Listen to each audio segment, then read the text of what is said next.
प्रिय आत्मन,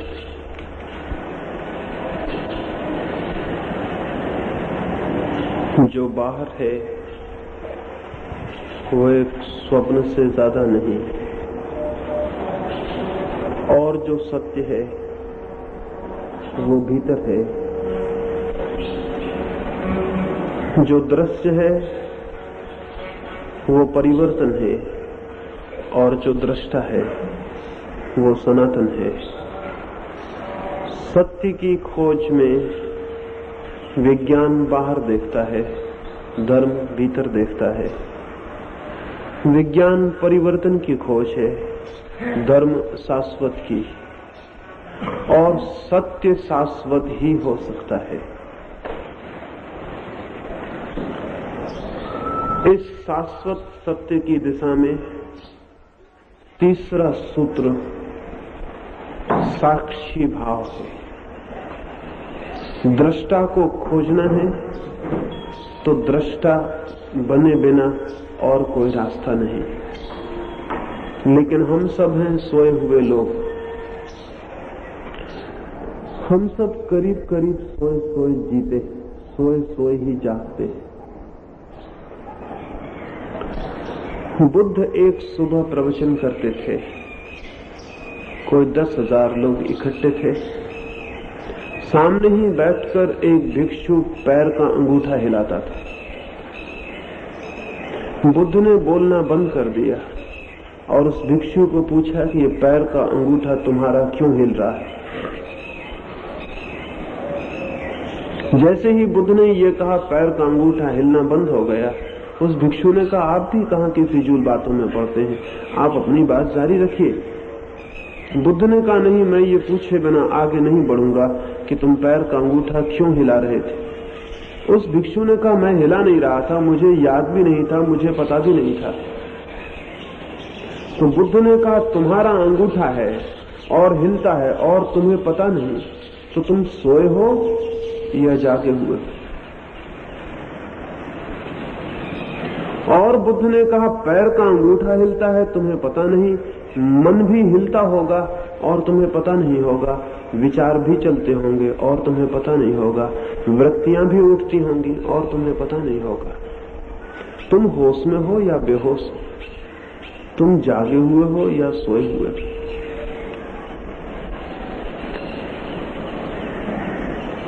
यदि हम गौर से देखें तो आंखें खुले होते हुए भी हम अपने को होश में नहीं कह सकते। हमारा मन क्या कर रहा है इस क्षण, वो भी हमें ठीक ठीक पता नहीं। अगर कभी 10 मिनट एकांत में बैठ जाएं, द्वार बंद कर लें और मन में जो चलता हो उसे एक कागज पर लिख लें, जो भी चलता हो ईमानदारी से, तो उस कागज को आप अपने प्रियजन को भी बताने के लिए राजी नहीं होंगे। मन में ऐसी बातें चलती हुई मालूम पड़ेंगी कि लगेगा क्या मैं पागल हूं। ये बातें क्या हैं जो मन में चलती, खुद को भी विश्वास नहीं होगा कि ये मेरा ही मन है जिसमें ये सारी बातें चलती। लेकिन हम भीतर देखते ही नहीं, बाहर देखकर जी लेते हैं, मन में क्या चलता है पता भी नहीं चलता। और यही मन हमें सारी क्रियाओं में संलग्न करता है। इसी मन से क्रोध उठता है, इसी मन से लोभ उठता है, इसी मन से काम उठता है। इस मन के गहरे में ना हम कभी झांकते हैं, ना कभी इस मन के गहरे में जागते हैं। जो भी चलता है यंत्रवत सोए सोए हम सब कर लेते हैं। अगर आपने कभी क्रोध किया हो तो शायद ही आप ये कह सकें कि मैंने क्रोध किया है। आपको यही कहना पड़ेगा, क्रोध आ गया। आज तक किसी आदमी ने क्रोध किया नहीं है, क्रोध सदा आया है। आप क्रोध के कर्ता नहीं हैं, आप सिर्फ क्रोध के विक्टिम हैं, शिकार हैं। आप पूरी जिंदगी स्मरण करें तो ये नहीं कह सकते कि मैंने एक बार क्रोध किया था। क्रोध में करने में आप मालिक नहीं थे। अगर मालिक होते तो आपने किया ही नहीं होता। कोई आदमी जान के गड्ढे में नहीं गिरता है, गिर जाता है, ये दूसरी बात है।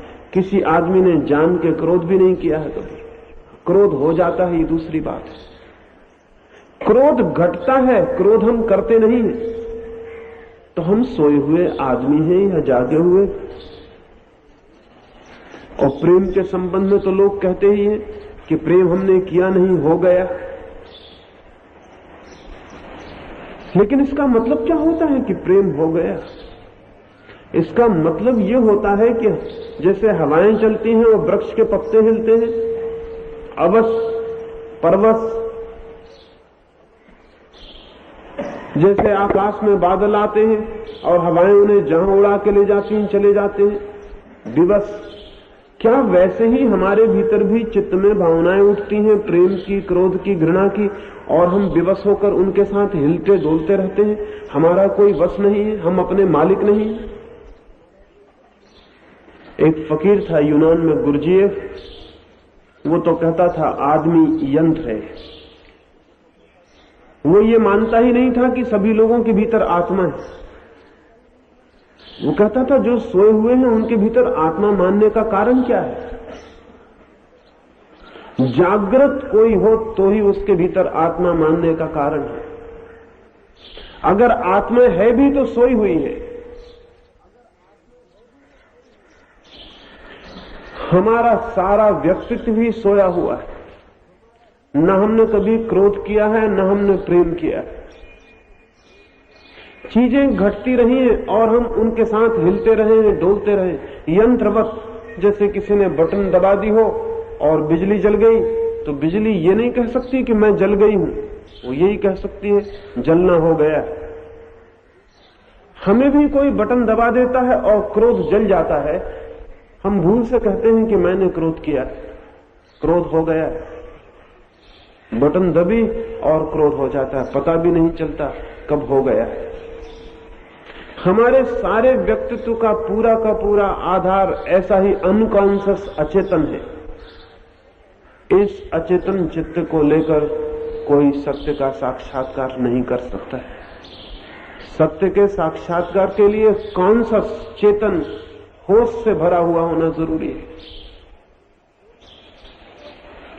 इस होश के लिए ही तीसरा सूत्र आपसे कहना चाहता हूं, जीवन की प्रत्येक क्रिया के प्रति जागरूक होना साधना का एकमात्र मार्ग है।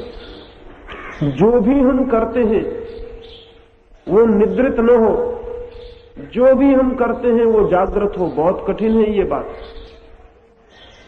अगर रास्ते पर आप चल रहे हैं और जागृत होकर चलने की कोशिश करें तो आपको पता चलेगा कितना कठिन।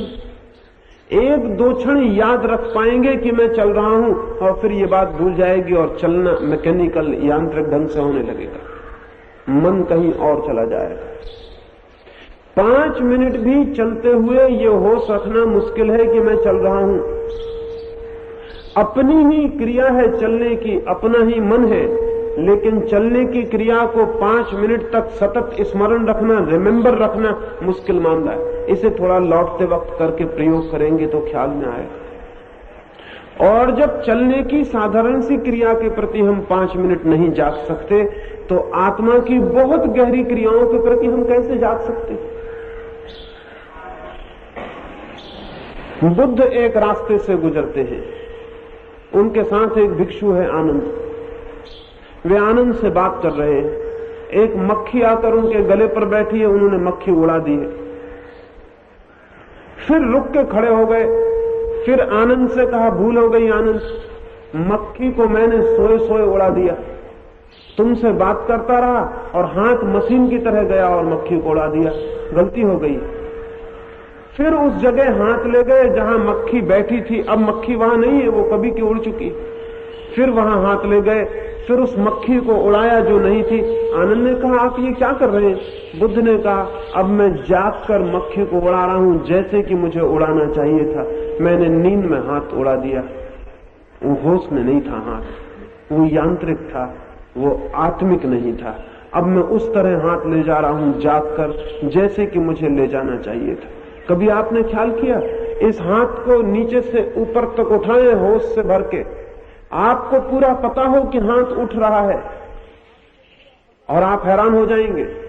जितनी देर आप जागे रहेंगे कि हाथ उठ रहा है, उतनी देर चित्त शांत हो जाएगा। जागृत चित्त शांत होता है, सोया चित्त अशांत होता है। रास्ते पर चल के देखें, 10 मिनट भी जागे हुए, और जितनी देर होश रहेगा कि मैं चल रहा हूं, उतनी देर चित्त शांत रहेगा। जैसे ही होश जाएगा, चित्त अशांत हो जाएगा।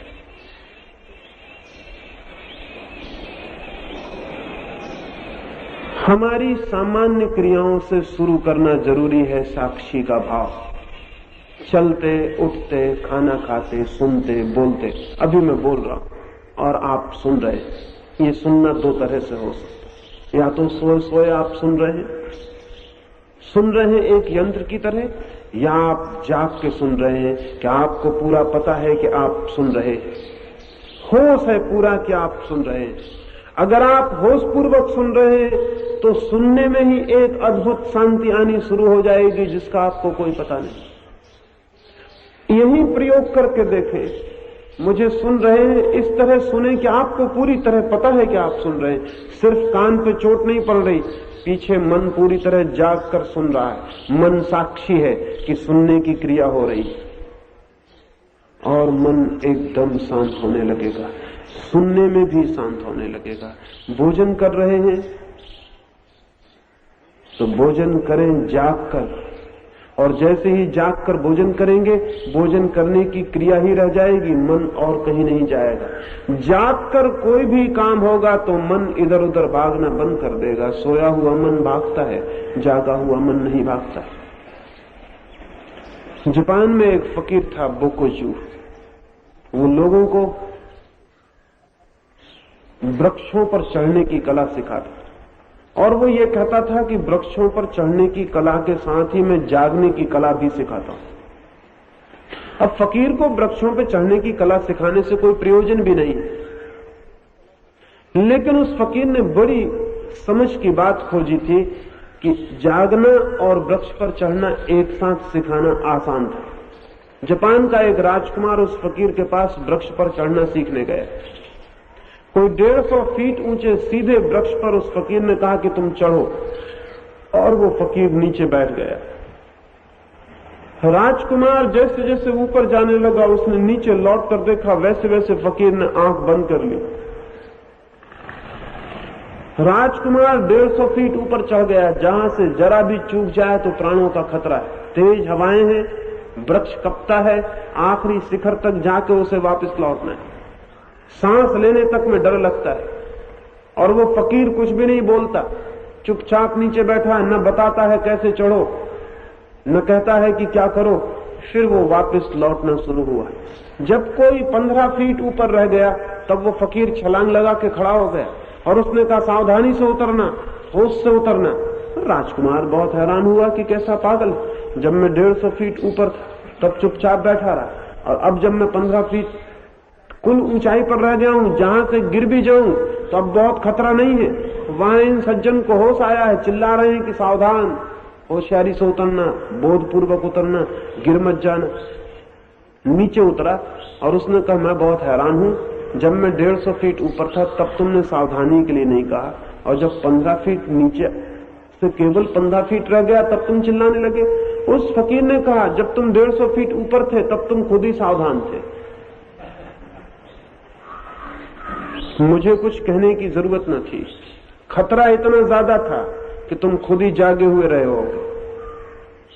लेकिन जैसे जैसे तुम जमीन के करीब आने लगे, मैंने देखा कि नींद ने पकड़ना तुम्हें शुरू कर दिया है, तुम्हारा होश खो रहा है। उस फकीर ने कहा जिंदगी भर का मेरा अनुभव है, लोग जमीन के पास आके गिर जाते हैं, ऊपर से कभी कोई नहीं गिरता। ऊपर इतना खतरा होता है कि आदमी जागा होता है। और उस राजकुमार से उसने कहा कि तुम सोचो, जब तुम 150 फीट ऊपर थे, हवाएं जोर की थी और वृक्ष कपता था, तब तुम्हारे मन में कितने विचार चलते थे। उसने कहा विचार, एक विचार नहीं चलता था, बस एकमात्र होश था कि जरा चूक न जाऊं। मैं उस वक्त पूरी तरह जागा हुआ था। तो उस फकीर ने पूछा उस जागन में तुम्हें कोई विचार नहीं थे, मन अशांत था, दुखी था, परेशान था, स्मृतियां आती थी, भविष्य की कल्पना आती थी? उसने कहा कुछ भी नहीं आता। बस मैं था, 150 फीट की ऊंचाई थी, प्राण खतरे में, वहां कुछ भी ना अतीत था ना भविष्य था, बस वर्तमान था, वही क्षण था, और कपती हुई हवाएं थी और प्राण का खतरा था, और मैं था, और मैं पूरी तरह जागा हुआ था। उस फकीर ने कहा, तो तुम समझ लो, अगर इस तरह तुम 24 घंटे जागे रहने लगो तो तुम उसे जान लोगे जो आत्मा है, इसके अतिरिक्त तुम नहीं जान सकते हो। ये जान के हैरानी होगी कि बहुत बार खतरों में आदमी को आत्मा का साक्षात्कार हो जाता है, और ये भी जान के हैरानी होगी कि खतरे का जो हमारे भीतर आकर्षण है वो आत्मा को पाने का ही आकर्षण है। खतरे का भी एक आकर्षण है, डेंजर का भी एक आकर्षण है हर एक के भीतर, और जब तक आदमी में थोड़ा बल होता है, खतरे का एक मोह होता है, खतरे को स्वीकार करने की एक इच्छा होती है। एक आदमी था, अभिनेता, उसने अमेरिका में रह के लाखों रुपए कमाए, जापानी था, फिर लौटता था वापस, तो उसने सोचा सारी दुनिया घूमता हुआ चलूं। सारी संपत्ति कोई 80 लाख रुपए लेकर लौटता था। अब उसने ख्याल छोड़ दिया था काम करने का, अब रुपए कमा लिए थे, अब चुपचाप एक झोपड़ा बनाकर कहीं जंगल में रहेगा। वो पेरिस रुका आके अपनी यात्रा में, जिस होटल में ठहरा था उस होटल में किसी परिचित ने कहा कि पेरिस आए हो तो पेरिस के जुआ घर देखना बहुत जरूरी है, उनको बिना देखे व्यर्थ है, पेरिस तुमने देखा ही नहीं, तो पेरिस का जुआ घर जरूर देख लो। उस आदमी ने कहा, मैंने कभी जुआ नहीं खेला, लेकिन तुम कहते हो तो चलो चलता हूं। वो पेरिस के बड़े जुआ घर में गया और उसने जाके 80 लाख रुपए एक ही साथ दांव पर लगा दिए, जितना लाया था कमा। उसके मित्र ने कहा, क्या पागलपन करते हो, पागल हो गए हो, इतना बड़ा दांव पेरिस के जुआ घर में कभी भी नहीं लगाया गया, एक ही दांव और इकट्ठा, और उसके पास एक पैसा नहीं बचता है पीछे। पर उस अभिनेता ने कहा, अगर दांव ही लगाना है तो पूरा लगाना चाहिए, नहीं तो दांव का मजा ही नहीं आएगा। उसने वो 80 लाख रुपए का दांव लगा दिया और हार गया। उस जुआ घर से होटल तक लौटने के लिए पैसा भी मित्र से उधार लेने पड़े।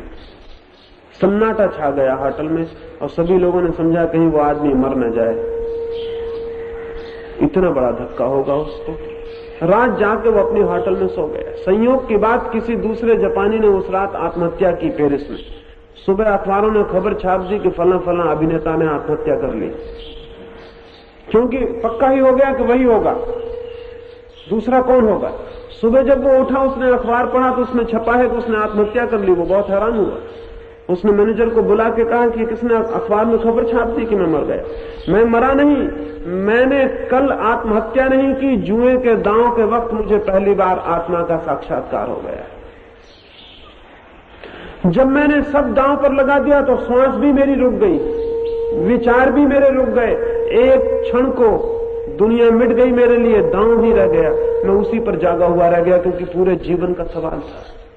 और उस मौन में, उस जागृति में मैंने जो जाना है वो 80 लाख से बहुत ज्यादा का है। मैंने कुछ खोया नहीं, मरने का सवाल नहीं है। मैंने कुछ पा लिया जो जिंदगी भर में मुझे कभी भी जिसकी सुगंध नहीं मिली थी। आप जान के हैरान होंगे कि जुए का मोह और मजा, खतरे का मोह और मजा भी मनुष्य की आत्मा को जानने की गहरी प्यास से ही पैदा होता है। पहाड़ों पर चढ़ने की इच्छा, समुद्रों में तैरने की इच्छा, खतरों में उतरने की इच्छा, युद्धों के मैदान पर चले जाने की इच्छा भी मनुष्य के आत्म साक्षात्कार की किसी तीव्र कामना से पैदा होती है। क्योंकि लाखों वर्ष के अनुभव के बाद मनुष्य को यह पता चला है कि कभी कभी खतरों में धुआं छूट जाता है, नींद टूट जाती है, और वो जो भीतर है उसकी झलक मिल जाती है। लेकिन वो खतरे के कारण नहीं मिलती, वो मिलती है जागरण के कारण। खतरे में जागरण हो जाता है और झलक मिल जाती है। जैसे कोई आदमी अचानक आपकी छाती पर छुरा लेके खड़ा हो जाए तो शायद एक सेकंड को विचार बंद हो जाएंगे, विचार चलेंगे उस क्षण जब कोई छाती पर छुरा लेके खड़ा हो गया, विचार बंद हो जाएंगे, नींद रहेगी, उस वक्त बेहोशी रहेगी, जैसे छुरे की धार काट देगी सारी नींद को, भीतर कोई चीज जग जाएगी जैसी कभी नहीं जगी थी। लेकिन खतरा सवाल नहीं है, असली सवाल जागरण है। अगर हम जागने का प्रयोग कर सकें तो जीवन की सामान्य स्थितियों में भी वो भीतर की धार, वो भीतर का द्वार, वो भीतर का अंधेरा टूट सकता है, नींद टूट सकती है। लेकिन जागने के लिए क्या किया जा सकता है? जागने के लिए 3 सूत्र स्मरण रखने चाहिए। एक तो शरीर की कोई भी क्रिया होश पूर्वक हो, बेहोशी पूर्वक ना हो। शरीर की कोई भी क्रिया, हाथ भी हिले, पैर भी उठे तो होश पूर्वक उठे। और अगर 4-6 महीने निरंतर ध्यान रखा जाए तो शरीर की सब क्रियाएं होश पूर्वक होनी शुरू हो जाती। और जब शरीर की सारी क्रियाएं होश पूर्वक होती हैं तो शरीर से सारे तनाव, सारे टेंशन्स विदा हो जाते हैं, शरीर एकदम रिलैक्स्ड हो जाता है। शरीर इतना हल्का हो जाता है, वेटलेस, जैसे उड़ जाएगा। ऐसा लगने लगता है जैसे शरीर है ही नहीं। शरीर इतना हल्का हो जाता है कि जैसे उड़ सकेगा। जितना होशपूर्वक होगा शरीर का जीवन, उतना ही शरीर हल्का हो जाएगा, उतना ही शरीर नहीं है ऐसा मालूम पड़ने लगेगा। अभी हम शरीर ही हैं, अभी हमें शरीर ही सब कुछ मालूम पड़ता है। शरीर का बहुत वेट है, बहुत वजन है, शरीर पत्थर की तरह है, वही मालूम पड़ता है, उसके भीतर और कुछ मालूम नहीं पड़ता है, क्योंकि शरीर बिल्कुल नींद में चल रहा है, सोया हुआ चल रहा है। कभी आपने ख्याल किया कि नींद में सोए हुए आदमी को उठाइए तो ज्यादा भारी मालूम पड़ेगा जागे हुए आदमी को उठाने की बजाय? कभी आपने सोचा कि क्या बात हो सकती, वजन तो उतना ही है, चाहे सो चाहे जागो। लेकिन सोया हुआ आदमी तमस से घिर गया है, निद्रा से घिर गया है, निद्रा भार। जागा हुआ आदमी तमस से छूट गया है, नींद से मुक्त हो गया है। जागना निर्भर होना है, लेकिन ये तो बहुत साधारण जागना है। अगर कोई व्यक्ति अपनी शरीर की प्रत्येक क्रिया के प्रति पूरी तरह जागरूक होकर काम करता है तो शरीर मिट जाता है, जिसको हम विदेह कहते हैं। विदेह का और कोई मतलब नहीं होता, बॉडीलेसनेस। बॉडी रहेगी, शरीर रहेगा, लेकिन शरीर नहीं है ऐसा मालूम पड़ने लगेगा। शरीर के प्रति परिपूर्ण जागृति से विदेह अवस्था की संभावना शुरू होती है। और जिसको विदेह होने का अनुभव होता है उसे ही भीतर जो अशरीरी बैठा हुआ है, आत्मा बैठी हुई है, उसकी झलक मिलती है। जब तक हमें लगता है हम शरीर हैं, तब तक हमें उसकी झलक नहीं मिल सकती जो शरीर के भीतर छिपा है। और जो शरीर नहीं, शरीर जाए तो हमें उसका पता चल सकता है। जैसे ही शरीर की क्रियाओं के प्रति हम जागरूक होकर व्यवहार करेंगे, एक नया अनुभव होगा, लगेगा शरीर अलग है और मैं अलग हूं। आज ही लौटते वक्त, चलते वक्त आप ख्याल करके चलें कि जाग के चल रहे हैं। आप अपने चलने के एक साक्षी हो गए हैं, एक विटनेस हो गए हैं। आप अपने ही चलने को देख रहे हैं, जान रहे हैं, पहचान रहे हैं। चलने की क्रिया चल रही है और भीतर आप उस क्रिया को देख भी रहे हैं, पहचान भी रहे हैं कि चलना हो रहा है। बायां कदम उठा, दायां कदम उठा, आगे गए, तेजी से जा रहे हैं। चलने की जो क्रिया है, जो मूवमेंट है, उसको आप देख भी रहे हैं। तो आपको फौरन एक अजीब बात मालूम पड़ेगी, पर पता चलेगा शरीर चल रहा है और मैं नहीं चल रहा हूं। शरीर चल रहा है और मैं नहीं चल रहा हूं। शरीर अलग है और मैं अलग हूं। शरीर और स्वयं के अलग होने का अनुभव बहुत जरूरी है, पहली सीढ़ी है जिससे हम आत्मा के ज्ञान को उपलब्ध होंगे। इसलिए पहला सूत्र है काया स्मृति। Remembrance of the body, mindfulness of the body, शरीर के प्रति होश, शरीर के प्रति स्मृति, शरीर के प्रति जागरण। अद्भुत है अनुभव शरीर के प्रति जागने का। दूसरी सीढ़ी पर चित्त के प्रति जागरण, मन के प्रति जागरण। मन में क्या हो रहा है, क्या चल रहा है, हम कभी देखते ही नहीं। हम कभी घड़ी दो घड़ी को बैठकर ये नहीं देखते कि मन में क्या हो रहा है, कैसे विचार चल रहे हैं, कैसी वासनाएं चल रही हैं, कैसी वृत्तियां चल रही हैं। मन में जोर के तूफान प्रतिक्षण चल रहे हैं, 24 घंटे चल रहे हैं। एक क्षण भी मन शांत नहीं है, मौन नहीं है, मन काम कर रहा है। शरीर तो रात में सो भी जाता है, मन तब भी नहीं सोता, तब भी उसका काम जारी है। रात सपने चल रहे हैं। मुश्किल से स्वस्थ आदमी रात में 10 मिनट को सोता है पूरी तरह, बाकी समय सपने चलते ही रहते। आप कहेंगे हमें तो सुबह याद नहीं रहता। याद नहीं रहेगा, सिर्फ वही सपने याद रहते हैं जो सुबह के करीब, जागने के करीब आने शुरू होते हैं। जब चित्त थोड़ा जागने लगता है तब जो सपने आते हैं वो याद रहते हैं। वो सपने याद नहीं रहते जो पूरी नींद में आते। लेकिन रात भर सपने चल रहे हैं और मन काम कर रहा है, मन पूरे वक्त काम कर रहा है। लेकिन इस मन का हमें कोई होश नहीं है। इस मन को कभी बैठ के हमने देखा नहीं कि ये क्या कर रहा है। इस मन को भी देखना जरूरी है। कभी घड़ी आधा घड़ी को दिन में, रात में द्वार बंद करके बैठ जाएं, सिर्फ ये देखने के लिए कि मन क्या कर रहा है, लड़ने के लिए नहीं। मन से लड़ना नहीं है कि ये गलत है, ये नहीं आना चाहिए, ये ठीक है, ये आना चाहिए, ऐसा नहीं।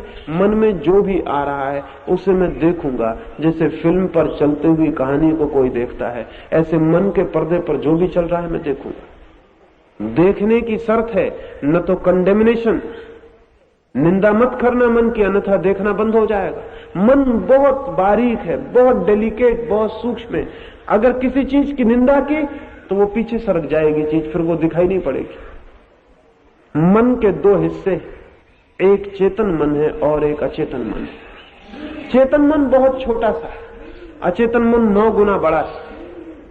जैसे ही किसी चीज पर आपने कहा ये बुरी है, ये नहीं होनी चाहिए, वो चेतन से हट के अचेतन में चली जाती है, अंधेरे में चली जाती है। वो आपसे डर गई, वो अब अंधेरे में चली जाएगी। वो रहेगी, जाएगी नहीं कहीं, लेकिन अब आपके सामने नहीं आएगी, आपके पीछे चली जाएगी। मन की निंदा मत करना, लेकिन हमें हजारों साल से यही सिखाया गया है कि मन की निंदा करो। हमें कहा जाता है मन शत्रु है, हमें कहा जाता है मन दुश्मन है, उसका नियंत्रण करो। हमें कहा जाता है मन में जो बुरा है उसको हटाओ, जो अच्छा है उसे लाओ। और हमें पता ही नहीं कि अच्छा और बुरा एक ही सिक्के के दो पहलू हैं। अच्छे और बुरे को अलग नहीं किया जा सकता। अगर कोई आदमी एक ही सिक्के के एक पहलू से मुक्त होना चाहे और दूसरे को बचाना चाहे तो पागल हो जाए। फेंको तो दोनों फेंक जाते हैं, बचाओ तो दोनों बच जाते, एक नहीं बचाया जा सकता। लेकिन हमें सिखाया गया अच्छे को बचाओ, बुरे को हटाओ। अच्छा और बुरा एक ही चीज के दो पहलू। इसलिए जो संत है वो दोनों फेंक देता है, अच्छे और बुरे दोनों। तब जो शेष रह जाता है वो बात ही और है, न वो अच्छा है न वो बुरा है।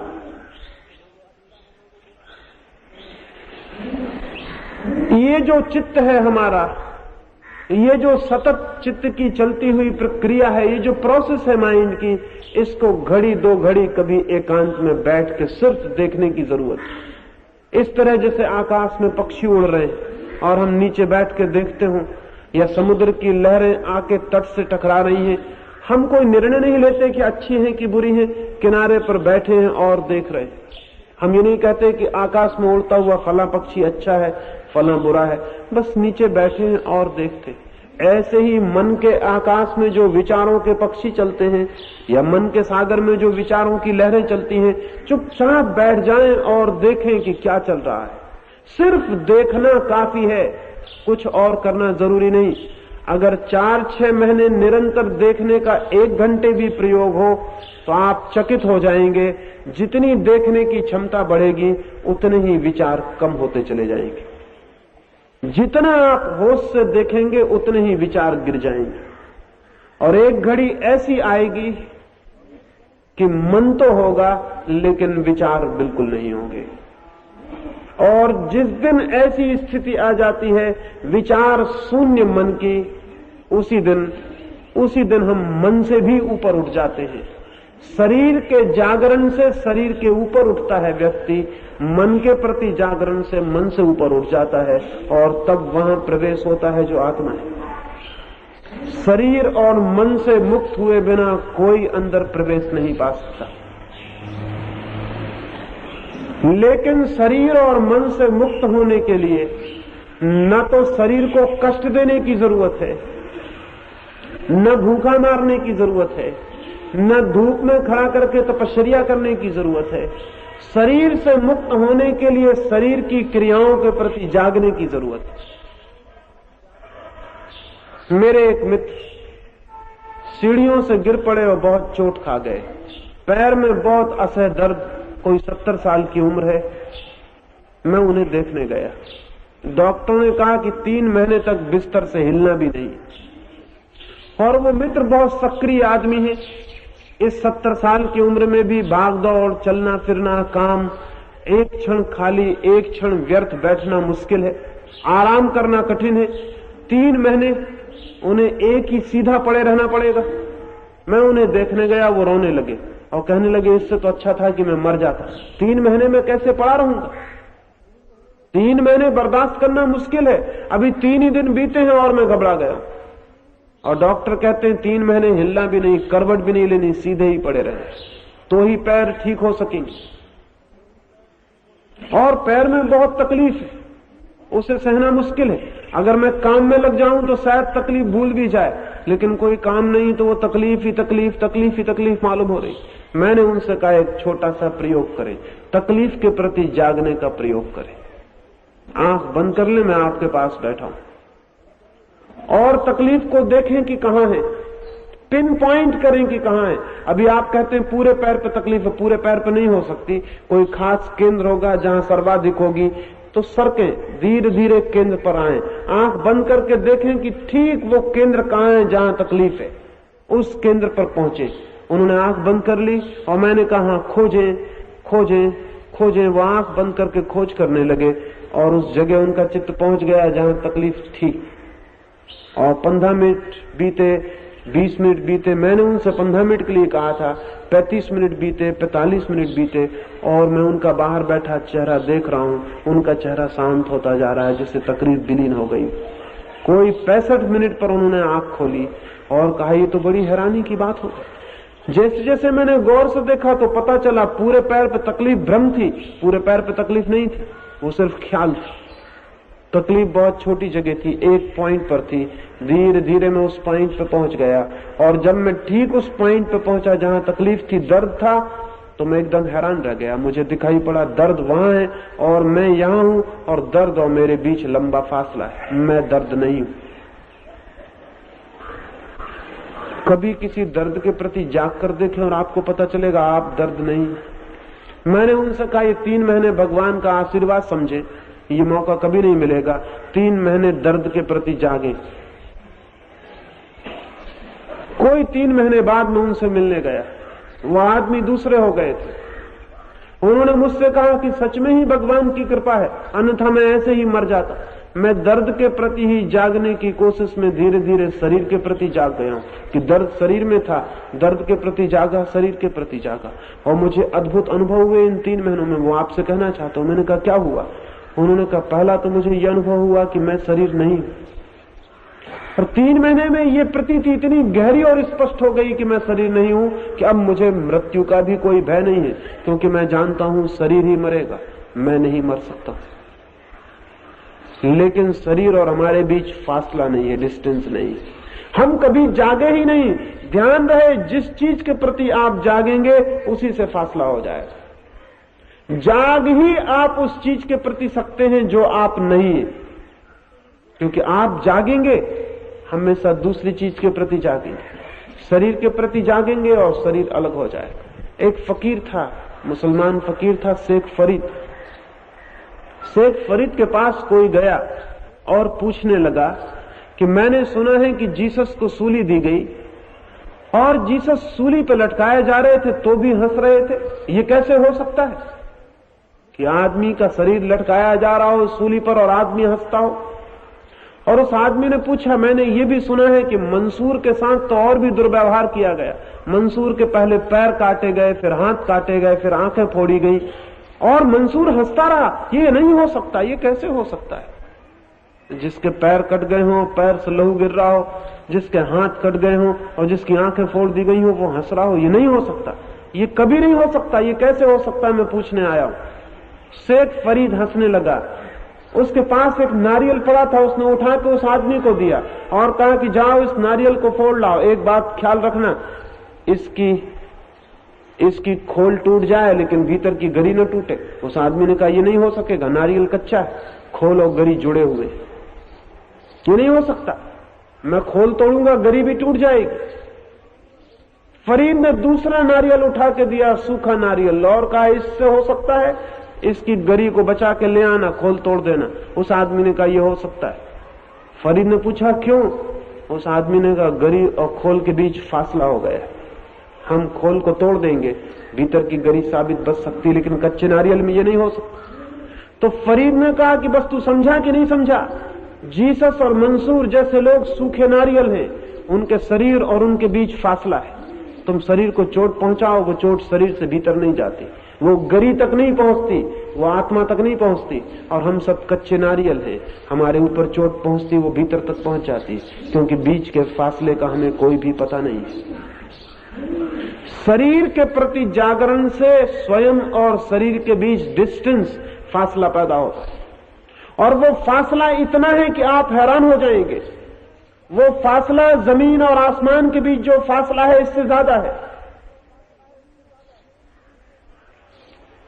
वो फासला जमीन और आसमान के बीच जो फासला है इससे ज्यादा है। ये फासला कभी पूरा किया जा सकता है जमीन और आसमान के बीच का, शरीर और आत्मा के बीच का फासला कभी पूरा नहीं किया जा सकता। वो दिशाएं ही अलग हैं, डायमेंशन अलग हैं, उनके बीच जो फासला है वो दो बिल्कुल विभिन्न चीजों का फासला है, जिनके बीच कभी भी फासला पूरा नहीं किया जा सकता। लेकिन हमें तो लगता है कि मैं शरीर हूं, हमने फासला पूरा कर लिया।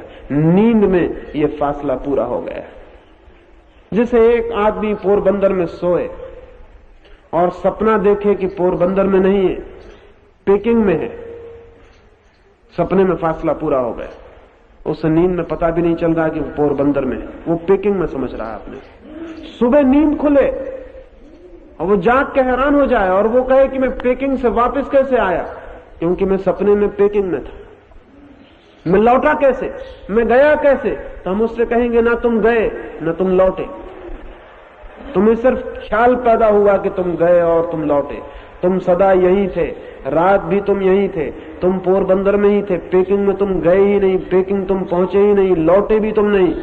पेकिंग में होने का सिर्फ ख्याल था, सिर्फ इल्यूजन था। आदमी की आत्मा शरीर तक कभी पहुंची ही नहीं है और न लौटने का सवाल है। सिर्फ ख्याल है कि हम शरीर में हैं, कि मैं शरीर हूं। ये शरीर में होना सिर्फ एक सपना है, शरीर से लौटना नहीं है, सिर्फ जागना है और सपना टूट जाएगा और पेकिंग से लौटना नहीं पड़ेगा। आप पाएंगे कि आप पोरबंदर में, आदमी आत्मा में ही है, शरीर वो हो नहीं गया है, बस शरीर में होने का ख्याल पैदा हो गया है कि मैं शरीर में हूं। और ख्याल अगर पैदा हो जाए और ख्याल अगर मजबूत हो जाए और अगर हम उसी ख्याल को मजबूत करते चले जाएं तो आत्मा भूल जाती है और शरीर ही रह जाता। अमेरिका में 100 वर्ष पहले ऐसा हुआ, लिंकन की शताब्दी मनाई जा रही थी। एक आदमी की खोज की गई जो लिंकन जैसा दिखाई पड़ता था। बहुत मुश्किल से वो आदमी मिला और एक आदमी मिल गया जिसकी शक्ल ठीक लिंकन जैसी थी। उसको लिंकन का पार्ट अदा करने के लिए पूरी अमेरिका में घुमाया गया। जगह जगह लिंकन के जीवन चरित्र का नाटक हुआ और उस आदमी ने अब्राहम लिंकन का पाठ किया। 1 साल तक वो आदमी एक कोने से दूसरे कोने तक लिंकन का पाठ करता रहा, लेकिन साल भर बाद एक बड़ी गड़बड़ हो गई। नाटक खत्म हो गया, शताब्दी समाप्त हो गई, समारोह बंद हो गया और उस आदमी को यह भ्रम पैदा हो गया कि वो अब्राहम लिंकन। वो भूल गया, पागल हो गया, घर लौट आया लेकिन अपना नाम बताने लगा अब्राहम लिंकन। पहले तो लोगों ने समझा कि वो मजाक कर रहा है, लेकिन मजाक नहीं थी। उसने जो कपड़े नाटक में पहने थे वो उतारने से इंकार कर दिया। उसने कहा यही तो मेरे कपड़े। वो उन्हीं कपड़ों को पहन के सड़कों पर निकलने लगा। वो बिल्कुल लिंकन तो मालूम होता था, कपड़े भी लिंकन के पहनता था, वही लिबास पुराना जो लिंकन का था, उसी तरह छड़ी रखता था, उसी चाल से चलता था। पहले तो लोगों ने समझा कि वो मजाक कर रहा है, लेकिन जब महीने 2 महीने बीत गए और घर के लोग, पत्नी, बेटे, वो किसी को मानता ही नहीं था। वो कहता था मैं अब्राहम लिंकन। तब तो परेशानी हुई। उसे बहुत समझाया गया लेकिन वो मानने को राजी नहीं हुआ। उसे बहुत डराया धमकाया गया लेकिन वो मानने को राजी नहीं हुआ। फिर लोगों को शक हुआ कि ये खुद अपने भीतर तो जानता ही होगा कम से कम कि मैं अब्राहम लिंकन नहीं हूं, बहुत भीतर तो जानता होगा। तो एक मशीन होती है लाई डिटेक्टर, जिस पर झूठ पकड़ी जा सकती, उस मशीन पर उसको खड़ा किया गया।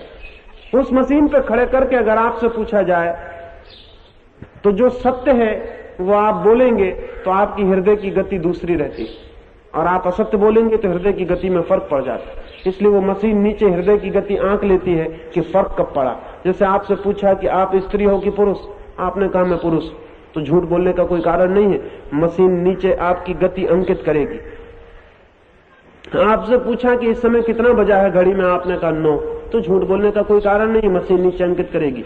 आपसे 8-10 ऐसे प्रश्न पूछे जाएंगे जिनमें झूठ बोलने का कोई कारण ही नहीं, फिर आपसे असली सवाल पूछा जाएगा। यही उसके साथ किया गया। 10 सवाल पूछे गए, उसने सबका ठीक जवाब दिया। फिर उससे पूछा गया तुम अब्राहम लिंकन हो? वो घबरा गया था, वो परेशान हो गया था इस बात से, लोग पूछ पूछ के हैरान कर दिए। उसने कहा मैं अब्राहम लिंकन नहीं हूं, लेकिन मशीन ने नीचे से बताया कि यह आदमी झूठ बोल रहा है।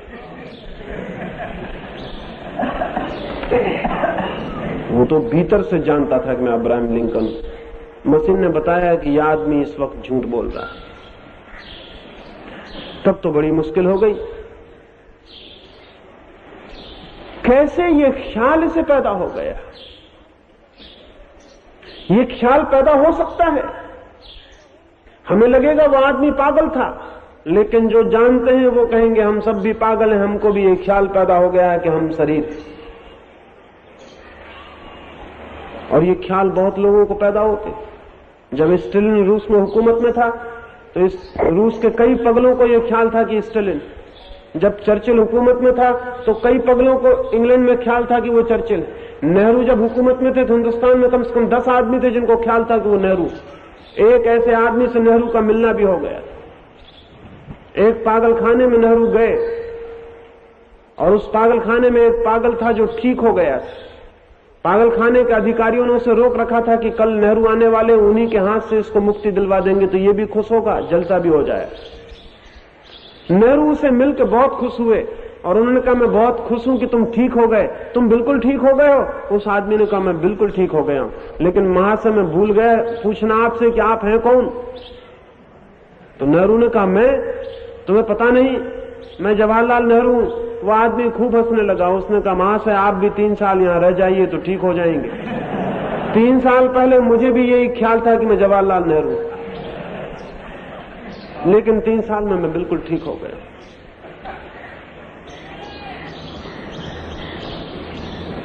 आदमी के भ्रमों की कोई सीमा नहीं। भ्रम तोड़ने का एक ही उपाय है जागरण, और पहला बुनियादी भ्रम है आदमी को कि मैं शरीर हूं। तो जब तक ये भ्रम बना हुआ है तब तक मैं आत्मा हूं ये नहीं जाना जा सकता। लेकिन कुछ साधु संत सिखाते हैं कि बैठ कर ये विचार करो कि मैं शरीर नहीं हूं, मैं शरीर नहीं हूं। इससे कुछ भी नहीं होगा। क्योंकि जितनी बार आप कहते हो मैं शरीर नहीं हूं, उतने बार ही आप ये बात सिद्ध कर रहे हो कि आप जानते हो कि आप शरीर हो। साधु संत सिखाते हैं कि बैठ के ये जप करो कि मैं शरीर नहीं हूं, मैं शरीर नहीं हूं, लेकिन इस जप का मतलब क्या है? इस जप का मतलब यह है कि आप मानते हो कि आप शरीर हो और उस मान्यता को तोड़ने के लिए उल्टी मान्यता पैदा कर रहे हो। अगर एक पुरुष बैठ के एक कोने में कहे कि मैं पुरुष हूं, तो हमें शक होगा कि इस आदमी को दिमाग में गड़बड़ है, क्योंकि अगर ये पुरुष है तो दोहराता क्यों है?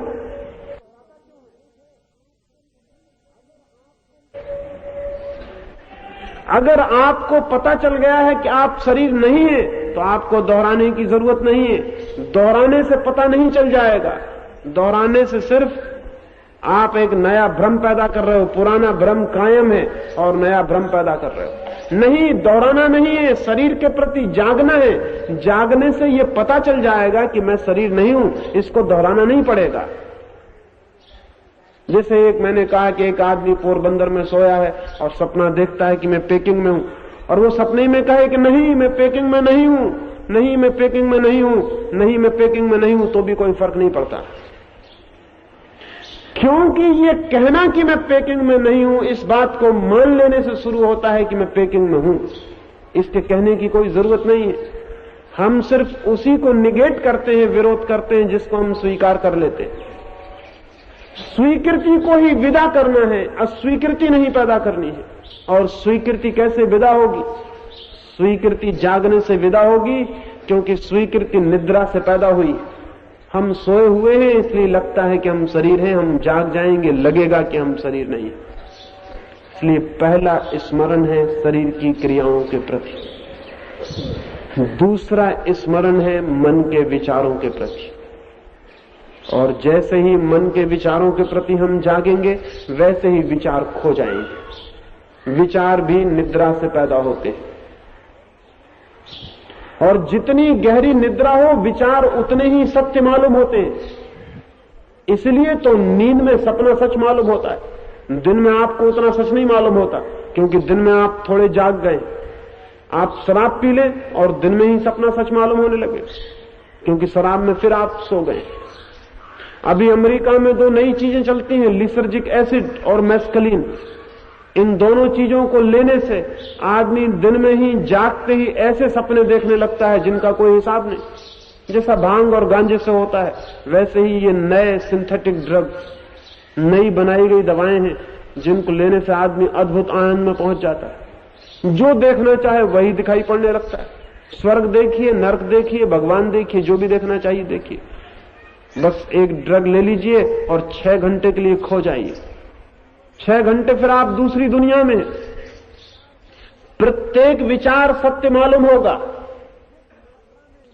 जिस मात्रा में नींद गहरी होगी, बेहोशी होगी, विचार उतने ही सत्य मालूम होंगे। जिस मात्रा में जागरण होगा, विचार असत्य होते चले जाएंगे। जागरण पूर्ण होगा, विचार शून्य हो जाएंगे। जागे हुए चित्त में कोई विचार नहीं होता। तो दूसरी प्रक्रिया है साक्षी की मन के प्रति जागना। ये घंटे भर कभी एकांत में बैठ के करना जरूरी है, और बन सके तो दिन में जब भी ख्याल आ जाए तब मन के विचारों के प्रति होश रखना जरूरी है, अवेयरनेस रखना जरूरी है। एक 6 महीने का प्रयोग और चित्त को रूपांतरित कर देता है। ये 2 जागरण आपको करने हैं, तीसरा जागरण अपने आप आता है।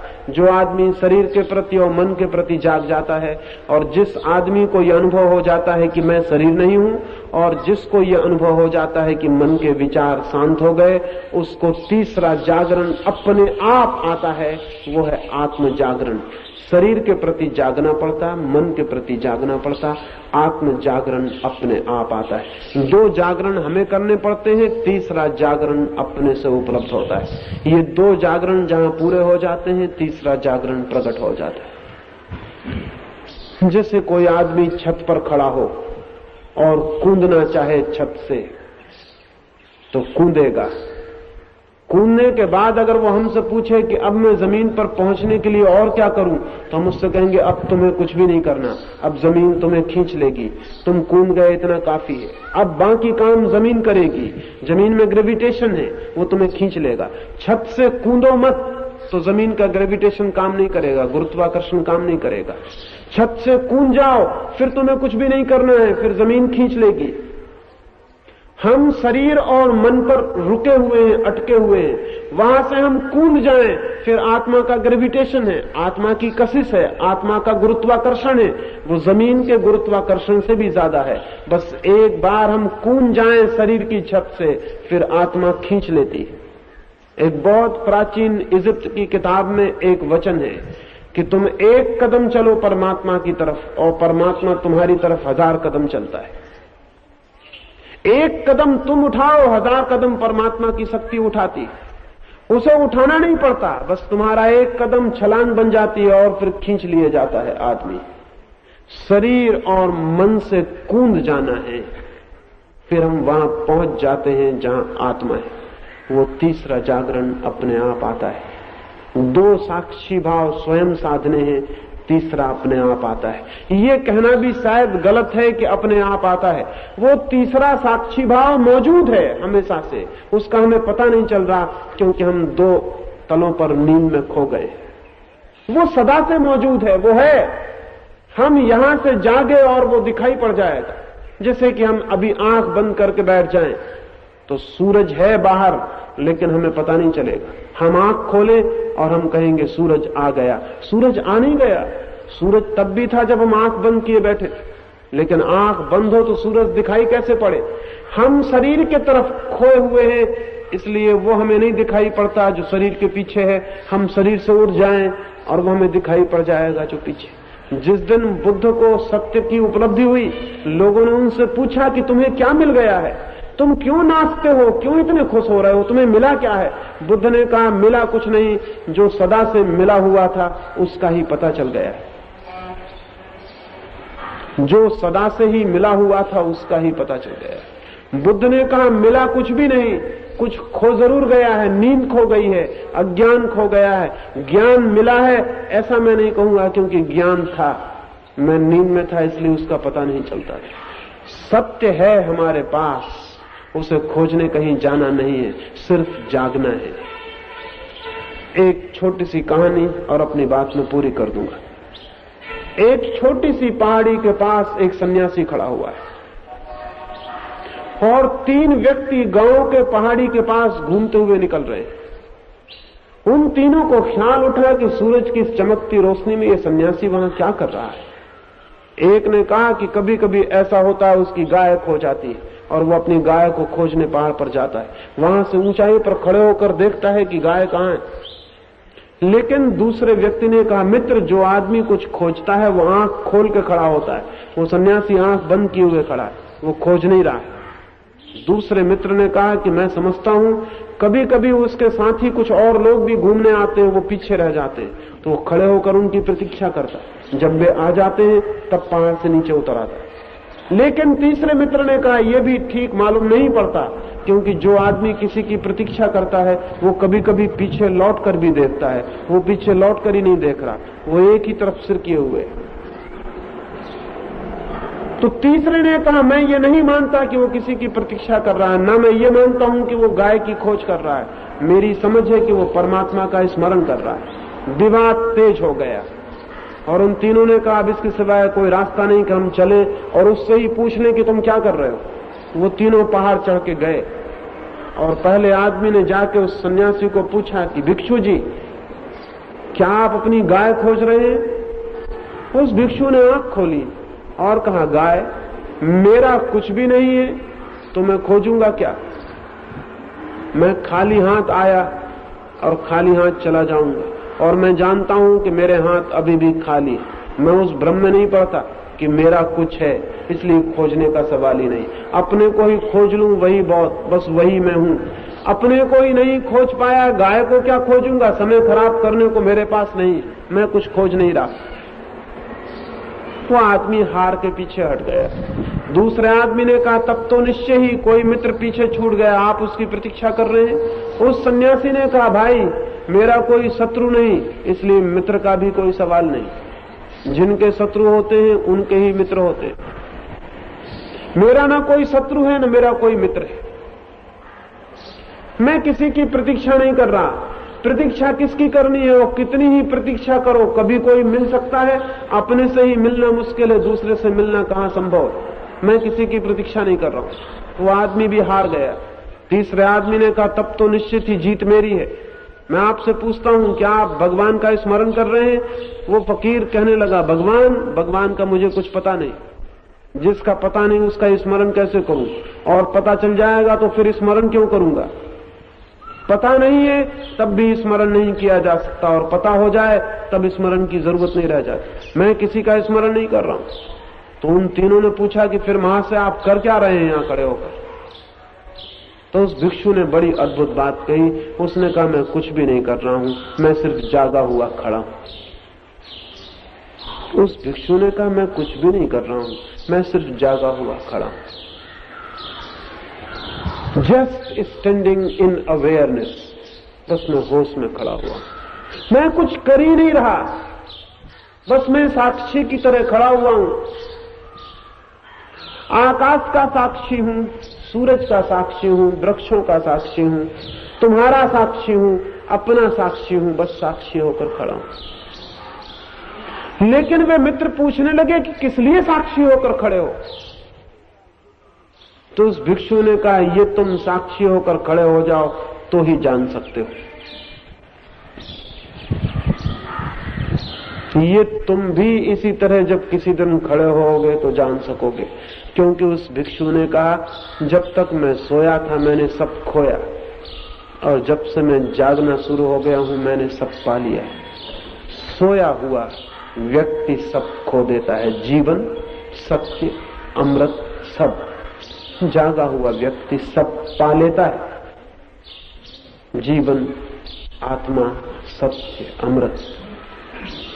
अगर पाना है कुछ तो जागना जरूरी है, अगर खोना है तो सोना पर्याप्त है।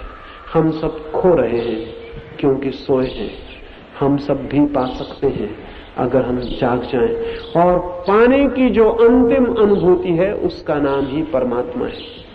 उसके आगे पाने को कुछ शेष नहीं रह जाता। उसे पाकर सब पाने की दौड़ समाप्त हो जाती है, क्योंकि वही जीवन है, वही आनंद है, वही अमृत है।